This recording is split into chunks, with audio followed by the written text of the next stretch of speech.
Hello বন্ধুরা, অনেক গার্জিয়ানের ইচ্ছে যে তাদের ছেলেমেয়েরা যেন এরকমভাবে ড্রয়িং করতে পারে। তো কিভাবে তারা করবে, তো আমি বেসিক কিছু নিয়ম আজকে বলে দিচ্ছি এই ভিডিওতে।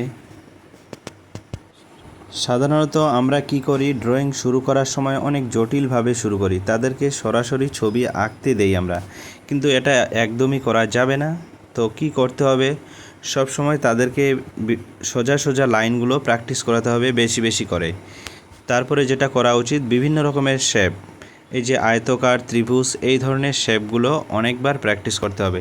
ছোট আকারের শেপ, বড় আকারের শেপ, এবং এই যে বাঁকানো লাইন, তারপর আঁকা বাঁকা বিভিন্ন রকমের লাইনগুলো, বারবার সার্কেল, এই সমস্ত লাইনগুলো বেশি বেশি করে তাদেরকে প্র্যাকটিস করাতে হবে। তো এগুলো প্র্যাকটিস করার পর এগুলোকে আমরা জুড়ে জুড়ে বিভিন্ন রকমের ছবি বানাতে পারি।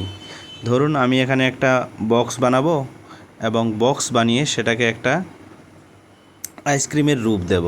তো এটা ড্রয়িংটা দেখলেই বুঝতে পারবেন। সো আমি বেসিক একটা বক্স বানালাম, তার উপরে একটু বাঁকিয়ে দিলাম এবং নিচে সোজা একটু বাঁকানোভাবে লাইন টেনে সেটাকে একটা আইসক্রিমের রূপ দিয়ে দিলাম। তো তাদেরকে শুধু লাইন টানতে হবে এবং সেগুলোকে একসঙ্গে যুক্ত করে আমরা ছবি বানানো তাদেরকে শেখাবো।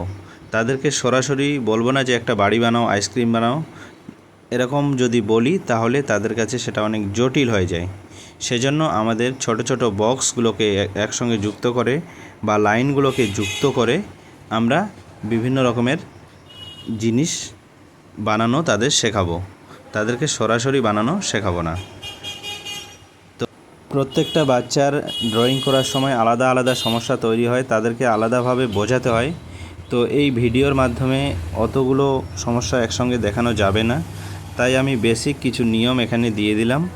তো এরকম এই ধরনের ভিডিও আমি সহজভাবে কিভাবে যে কোনো ছবিকে আমরা ভেঙে ভেঙে বানাতে পারবো, সেরকমই ভিডিও আমি আরও নিয়ে আসব, এবং আপনারা ভিডিওগুলো দেখলে অনেকটাই বিষয় বুঝতে পারবেন এবং তাদেরকে শেখাতেও পারবেন।